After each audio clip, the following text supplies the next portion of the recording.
যখন আমি ওটিটিতেও কাজ করেছি সেখানেও আমার প্রথম প্রায়োরিটি ছিল আমার চরিত্র, আমার গল্প এবং আমার নির্মাতা।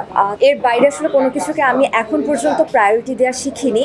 এটা খুবই কমন একটা প্রশ্ন আপনাদের, যে চ্যালেঞ্জ কতটুকু, কেন মনে হয় যে প্রত্যেকটা চরিত্রকে একটা চ্যালেঞ্জ নিতে হবে? আমরা তো চ্যালেঞ্জ সিনেমা করতে নামিনি। গত 1.5 মাস ধরে এই সিনেমার বিভিন্ন কাজের মাঝখানেও এই সিনেমার জন্য প্রস্তুতির কাজটা চলেছে। প্রথম কথা, আমাকে নিয়মিতভাবে দেখা যায় নাই। আমার কাছে মনে হয়েছে যে 21, 22, 23 পরপর 3টা সালে আমার ওটিটি কন্টেন্ট চলে এসেছে, সেজন্য এই বছরটাতে কিন্তু আমি কোনো ওটিটিতে কাজ করছি না, এখন পর্যন্ত করিনি। জানি না, বছরটা এখন সবেমাত্র 5ম মাস চলছে, সামনে করা হবে কিনা, কিন্তু এখন পর্যন্ত কোনো ওটিটি কাজের সাথে যুক্ত হইনি। এর পেছনে আরেকটা কারণ অবশ্যই প্রসূন ভাইয়ের, যখন আমি স্ক্রিপ্টটা হাতে পেলাম সেটার একটা কারণ ছিল। তখন মনে হয়েছে যে এই সিনেমাটার জন্য নিজেকে প্রস্তুত করাটা বেশি জরুরি।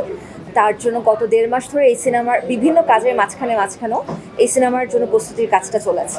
নিজের প্রিপারেশনের জায়গাটাও যে বললাম না, যে ক্যারেক্টারটা নিয়ে খুব বেশি ভাবার কিছু ছিল না আমার।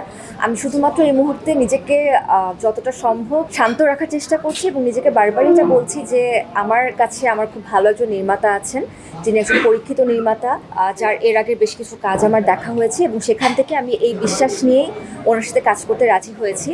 তো তার জন্য আয়শা, তোমাকে একদমই টেনশন নিতে হবে না, তুমি একদমই শান্ত থাকো, রিল্যাক্স থাকো। তোমাকে উনি সেটে যেভাবে যা বলবে জাস্ট তুমি সেভাবে পারফর্ম করেছো, এটাই আমার প্রস্তুতির জায়গা। যখন আমি ওটিটিতেও কাজ করেছি সেখানেও আমার প্রথম প্রায়োরিটি ছিল আমার চরিত্র, আমার গল্প এবং আমার নির্মাতা। এর বাইরে আসলে কোনো কিছুকে আমি এখন পর্যন্ত প্রায়োরিটি দেওয়া শিখিনি এবং সেই একই জায়গার থেকে আমার আসলে সিনেমাতেও কাজ করা হচ্ছে। নির্মাতা পরীক্ষিত, তার জন্যই কাজটিতে কাজ করতে রাজি হয়েছি, এটা ভুল, প্রশ্নটা ভুল আছে, একটু শুধরে নিচ্ছি। অবশ্যই গল্পটা আমার কাছে এতটাই ভালো লেগেছে যে আমি না করতে পারিনি। এবং অবশ্যই দেখুন, জিনিসটা তো আসলে স্টেপ বাই স্টেপ হয়। আমার গল্পটা অনেক সুন্দর, কিন্তু আমরা অভিনয় ভালো করতে পারলাম না, তাতেও ফল করবে। আমরা অভিনয় ভালো করলাম, গল্প সুন্দর, মেকিংয়ে কোনো ভুল ছিল, তাহলেও জিনিসটা হবে না। সবাই ঠিক ছিল, এক্সিকিউশন খারাপ হলো, তাতেও খারাপ হবে। ইটস আ টিম ওয়ার্ক, টিমের সবার প্রতি বিশ্বাস, সবার প্রতি আস্থা, এবং আমরা সবাই সবার জায়গার থেকে অতটুকু আত্মবিশ্বাস নিয়ে কাজটা করছি, বা ওই চেষ্টাটাই আমরা করে যাচ্ছি যাতে করে কাজটা ভালো হয়। দিন শেষে যাতে কাজটা দর্শক দেখবে, তারা যাতে দেখে আনন্দিত হন, তাদের যাতে দেখে মনে হয় যে না, তাদের এই সময়টা নষ্ট হয়নি, তারা ভালো কিছু একটা দেখে বা ভালো কিছু একটা উপলব্ধি নিয়ে তারা বের হচ্ছেন হল থেকে, সেই চেষ্টাটাই এই মুহূর্তে আমরা সবাই করে যাচ্ছি। আমার চরিত্রটা একদমই চ্যালেঞ্জিং না, এবং এটাই আমার কাছে মনে হচ্ছে সব থেকে বড় চ্যালেঞ্জ, বা সব থেকে থাকে না যে নিজের সাথে নিজের যুদ্ধ করার একটা বিষয়, বারবার নিজেকে রিমাইন্ড দিতে হচ্ছে যে আয়শা, এই চরিত্রটা কিন্তু এরকম না, এটা কিন্তু এরকম থাকি। যেমন আজকে শাড়ি পরে আসার পেছনের একটা কারণও আছে, কারণ এই চরিত্রটাও শাড়ি পরে, এটার জন্য আজকেও এখানে আমার শাড়ি পরে আসতে আমি না, মাঝে মাঝে এখান থেকেও গেইন করতে হয়, এখান থেকেও গেইন করতে হয়।